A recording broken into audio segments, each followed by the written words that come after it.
Hello दोस्तों। तो चलिए इस सेगमेंट में हम देखते हैं कुछ वर्ड मीनिंग जहाँ तक मुझे जो एक्सपर्ट से सुनने में मिला है कि जो अब हमारे जो एग्जाम्स होते हैं उसमें मैंने खुद देखा कि 70% जो हमारा एग्जाम बेस्ड है वो इस वर्ड मीनिंग वर्ड पावर पर है। तो ये चीज़ बहुत ज़रूरी है, अच्छी हो। यूपी बोर्ड के जो स्टूडेंट्स हैं उनके साथ समस्या ये रहती है थोड़ी सी कि वो रीडिंग स्किल्स उनके अंदर नहीं होते, थोड़ा सा इंग्लिश के टच में कम रहते हैं। इस वजह से क्या होता है कि उनका वोकैब वाला सेक्शन थोड़ा वीक रह जाता है, लेकिन एग्जाम पॉइंट ऑफ व्यू से ये बहुत जरूरी हो जाता है। या यूं समझ लीजिए आप, एक इमारत में अगर ईंट नहीं हो तो वो इमारत बनना बहुत मुश्किल है, और उस ईंट का काम करता है हमारा वर्ड मीनिंग। चलिए मैं कुछ कोशिश करता हूं कि वर्ड मीनिंग को कुछ सरल तरीके से बताया जाए, कुछ इजी वे में बताया जाए, ये मेरी कोशिश रहेगी। तो आज हम वोकैब का सेक्शन उठाते हैं, वर्ड पावर पर डिस्कस करेंगे। लेकिन वर्ड पावर पर डिस्कस करने का मतलब ये नहीं है कि हम एक एक करके वर्ड देखेंगे।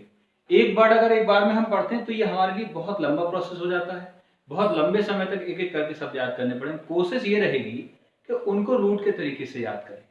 क्या है ये रूट वाला मेथड, देखते हैं।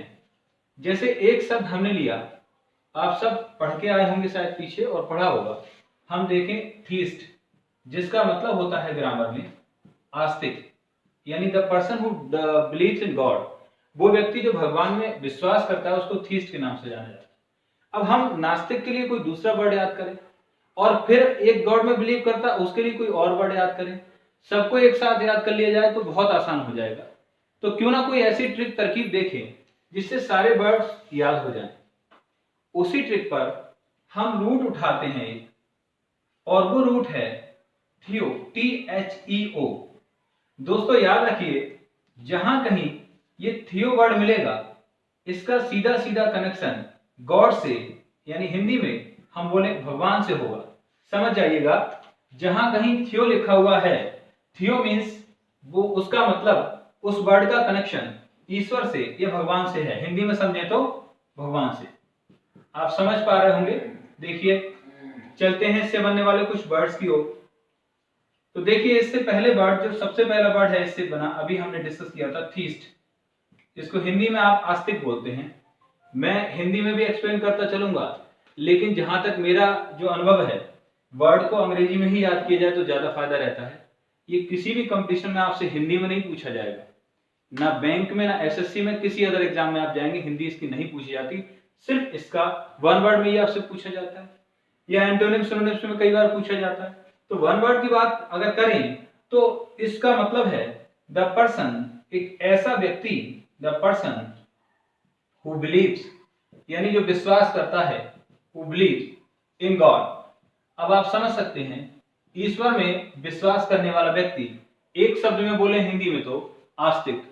अब इसी थियो से अगले वाला वर्ड बनने वाला है एथीस्ट, जिसका मतलब होता है नास्तिक, the person who does not believe in God. ध्यान रखिएगा, जिस किसी शब्द में ये ए आता है वो एंटोनिम बन जाता है, कोई भी उसका अपोजिट वर्ड हो जाएगा। जैसे बहुत सारे और भी वर्ड हैं जो आपको मिलेंगे जिन पर हम आगे डिस्कस करेंगे। और उसी ओर जैसे देखिएगा, पैथी से बना एपैथी, तो एपैथी उसका एंटोनिम हो जाता है। ए लगाने से कोई भी वर्ड नेगेटिव बनता है, ये भी एक रूट है। इसी के बाद हम बढ़ते हैं आगे, मोनोथीस्ट। तो मोनो का मतलब छात्रों एक से होता है। जहां कहीं आपको ये वर्ड मोनो मिले इसका मतलब एक से होगा। अब इसका ये मतलब हुआ, अगर आप जाएं, the person who believes in one God, वो व्यक्ति जो एक भगवान में विश्वास करता है। अगला वर्ड आ जाता है पॉलीथीस्ट। पॉली का मतलब होता है कई से, जहां कहीं ये वर्ड पॉली आएगा इसका मतलब कई से होगा। अब पॉलीथीस्ट का मतलब हुआ वो व्यक्ति जो कई गॉड में बिलीव करता है, जिसके मान्यताओं के हिसाब से वो मानता है कि गॉड के अनेक रूप हैं, तो वो पॉलीथीस्ट हुआ। आगे हम बढ़ें तो एक वर्ड और आता है जो बहुत इंपॉर्टेंट है, लिटरेचर में भी ये पूछा जाता है, पैंथीस्ट। पेन का मतलब जहां कहीं पर भी ये पेन वर्ड है, हम आगे इस पर डिस्कस करेंगे। पेन का मतलब ऑल से या सभी से होता है। अब पैंथीस्ट मीन्स वो व्यक्ति जो सभी गॉड में बिलीव करे, वो पैंथीस्ट है। या दूसरे थोड़ा और आगे इसको डिफाइन करें हम लिटरेचर में, तो ये वर्ड्सवर्थ हमारे यहाँ कवि हुआ है, उसको पैंथीस्ट कहा जाता है। तो पैंथीस्ट मतलब जो सभी चीज में गॉड ढूंढे। उसको पक्षियों में भी गॉड नजर आता है, उसको इंसानों में भी गॉड नजर आ रहा है, हर जानवर में भी गॉड नजर आ रहा है, दैट इज कॉल्ड पैंथीस्ट। आप समझ गए होंगे। और आगे हम बढ़े तो इनसे बनने वाले और भी बहुत सारे बर्ड्स हैं, लेकिन मैंने यहां सिर्फ वो शब्द रखे हैं जो एग्जाम्स में पूछे जाते हैं। आपके लिए जानकारी के लिए ये याद रखिएगा, जहां कहीं ये बर्ड THE या इससे कोई भी और आगे आने वाला वर्ड IST कुछ भी जुड़ा हुआ है, वह जरूर गॉड से उसका कनेक्शन है। तो आप आसानी से ये ऑप्शन चूज कर सकते हैं। वो व्यक्ति जो गॉड में बिलीव करता है थीस्ट, जो व्यक्ति गॉड में बिलीव नहीं करता एथीस्ट, जो एक भगवान में बिलीव करता है मोनोथीस्ट, जो कई में बिलीव विश्वास करता है पॉलीथीस्ट, और जो गॉड सब चीज जितनी भी वस्तुएं हैं, जितने भी व्यक्ति हैं, जितने भी जीव हैं दुनिया में, सब में गॉड देखता है, दैट इज कॉल्ड पैंथीस्ट। आप समझ गए होंगे। आइए चलते हैं एक ऐसे ही और रूट की ओर, और उस रूट में हम देखते हैं, चलिए एक और रूट, जैसे एग्जाम्पल के लिए हमने उठाया ग्रेस, GREES। इस SS से मुझे याद आया GRESS, सॉरी। कभी ध्यान रखिएगा, इंग्लिश में ऐसा नहीं होता कि आप डबल S पढ़ें, इसको डबल हमेशा ये पढ़ा जाता है मैथमेटिक्स में, इसको SS पढ़ा जाएगा। बहुत सारे लोग मैंने देखे हैं, मेरा मतलब किसी को क्रिटिसाइज करना नहीं है, लेकिन सही जानकारी देना है जो मुझे प्राप्त हुई है, कि कभी APPLE पढ़ना गलत है, इसको APP इस तरीके से पढ़ा जाता है। खैर, हम अपने पॉइंट पे आते हैं। तो जो ग्रेस बर्ड है, ये भी एक रूट है। इसका मतलब होता है कदम रखना, या यूं कह सकते हैं हम चलना, मूव करना, वॉक करना, ये सब इसके मतलब हो सकते हैं। अब देखिए, जो बर्ड है ग्रेस, अब हम इससे एक बर्ड लिखते हैं, और जितने बर्ड बनते हैं जो आते हैं प्रोग्रेस। प्रोग्रेस का मतलब क्या होता है? प्रो का मतलब जहां भी जाएं आप अगले से होता, आगे से, जैसे प्रोनाउन आप आगे पढ़ेंगे, प्रोवर्ब, उसी प्रो से बना प्रोग्रेस, जिसका मतलब है उन्नति करना, तरक्की करना। और आगे देखें हम ईग्रेस। ईग्रेस का मतलब होता है बाहर निकलना। जहां कहीं ये वर्ड ई मौजूद रहेगा, इसका मतलब बाहर से होगा, जैसे एग्जिट, जैसे कि एग्जिट से हटकर एक्सपोर्ट। और हम आगे बात करेंगे। फिर हम बढ़ते हैं अगले वर्ड की ओर, रिग्रेस। रिग्रेस का मतलब है पीछे हटना, इसका मतलब बाहर निकलना, पीछे हटना। और आगे हम बढ़ते हैं कांग्रेस। जो कांग्रेस पार्टी का आपने नाम सुना होगा, साथ चलना, इसका मतलब होता है कांग्रेस। और इसी श्रेणी में हमारा एक और वर्ड है जो आता है ट्रांसग्रेस। तो ध्यान रखिएगा, इन सभी शब्दों की हिंदी में बोले देता हूं। प्रोग्रेस तरक्की यानी उन्नति, ईग्रेस का मतलब बाहर निकलना, रिग्रेस का मतलब पीछे हटना, कांग्रेस का मतलब साथ लेकर चलना, और उसके बाद ट्रांसग्रेस का मतलब होता है कदम बदलना। तो जहां कहीं ये शब्द आपको ग्रेस नजर आए, अपने आप समझ जाइए इसका मतलब है चलने से, बढ़ने से। और आगे बढ़ते हैं हम इसी क्रम में। एक और रूट जिसके बारे में बहुत सारे वर्ड जिससे बनते हैं और पूछे भी जाते हैं, हम देखते हैं GRAPHY,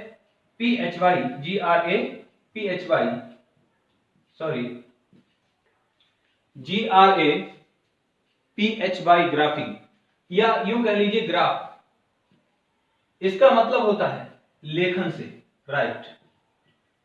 शायद ये टेक्निक आपको पसंद आए और ये सरल लगे, इससे बहुत सारे वर्ड्स बन जाएंगे। अगर आप एक रूट पढ़ते हैं तो इससे सैकड़ों वर्ड बन रहे हैं। आपने एक वर्ड याद नहीं किया, अब आप बहुत सारे वर्ड याद कर लेंगे। तो ये बहुत सरल विधि है वर्ड शब्दों को पढ़ने की।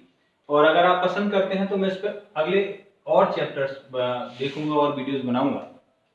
तो आइए हम टॉपिक पे आए। ये जो ग्राफ वर्ड है, इसका मतलब लेखन से होता है। अब देखिए इससे बनने वाले शब्द, बायोग्राफी।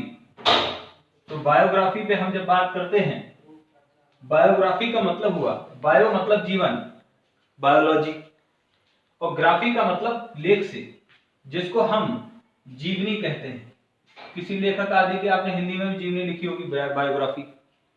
तो बायो जहां कहीं आए, बायो का मतलब जीवन से हुआ, ग्राफी मतलब लेख, जो मैं पहले ऊपर बता रखा है मैंने। लेख से है, तो जीवन पे लिखा गया लेख बायोग्राफी कहलाता है, यानी जिसको जीवनी हम हिंदी में कहते हैं। इसी से बनने वाला एक और वर्ड है ऑटोबायोग्राफी।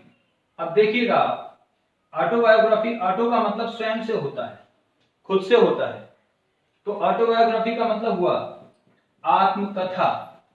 हिंदी में मैं थोड़ा लिख देता हूं, वैसे आप अंग्रेजी में याद करें तो ज्यादा अच्छा रहेगा। ये आपसे एग्जाम में इस तरीके से पूछा जाएगा, history, life history of a man written by himself. जीवन की कथा स्वयं के द्वारा लिखी जाए तो उसको कहते हैं ऑटोबायोग्राफी।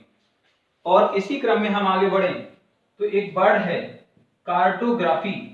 अब देखिएगा छात्रों, कार्ट का मतलब जहां कहीं पर भी ये वर्ड CART मौजूद रहे, इस कार्ट का मतलब होता है मैप से, यानी नक्शे से। तो नक्शे के बारे में जो लेख लिखा जाए वो कार्टोग्राफी कहलाता है। और आगे हम बढ़ें तो कार्डियोग्राफी। अब जो कार्डियो वर्ड बना, ये हृदय से संबंधित होता है। जो हृदय का डॉक्टर होता है, हृदय रोग विशेषज्ञ, उसको कार्डियोलॉजिस्ट बोलते हैं, आप समझ रहे होंगे। तो अब आपके लिए बहुत आसान है, जहां कहीं ये वर्ड कार्डियो आए इसका मतलब हृदय से संबंधित होगा। अब कार्डियो बोले तो हृदय और ग्राफी बोले तो लेख, तो हृदय के बारे में जो कुछ लिखा जाए लेख, वो कार्डियोग्राफी कहलाता है। और देखिए, इससे बनने वाले और अच्छे वर्ड्स हैं जो आए हैं, कैलीग्राफी। ये वर्ड कई बार SSC में पूछा गया है, आप खुद देख सकते हैं, ये दिया हुआ है कई कंपटीशन में, बुक्स में। तो कैली का मतलब होता है सुंदर से, और ग्राफी का मतलब हुआ लेख। तो जो सुंदर लेख होता है उसको हम किसके नाम से जानते हैं? कैलीग्राफी के नाम से। कैली मतलब सुंदर और ग्राफी का मतलब लेख, कैलीग्राफी। और इसी क्रम में एक और वर्ड है जिसको हम कैकोग्राफी के नाम से जानते हैं। ध्यान रखिएगा, कैको का मतलब होता है, कैको जहां कहीं लिखा हो इसका मतलब बैड, बुरा, जैसे कैकोफोन, आगे पढ़ेंगे हम इसके बारे में और।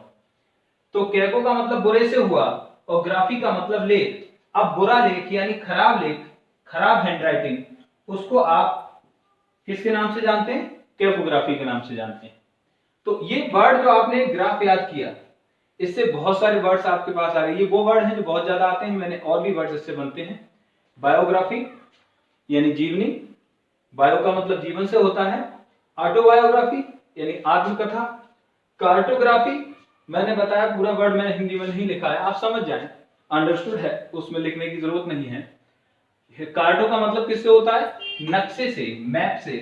तो लेख, जो कुछ भी मैप से संबंधित लेख होता है उसको कार्टोग्राफी के नाम से जानते हैं। कार्डियोग्राफी, हृदय से संबंधित कोई लेख हो, हार्ट से संबंधित, तो उसको आप कार्डियोग्राफी के नाम से जानते हैं। और इसके बाद आता है कैलीग्राफी, सुंदर लेख, कैकोग्राफी, खराब लेख। ये वो रूट थे, कुछ एक रूट जो मैंने आपके साथ शेयर किए। ये वीडियो अगर आपको अच्छा लगा हो तो बताइएगा, मैं इससे जुड़े बहुत सारे चैप्टर्स रखूंगा, शायद आपको इजी लगा होगा, और बहुत कुछ ही दिनों में आपको हजारों वर्ड्स याद हो जाएंगे। धन्यवाद, thanks for watching this video.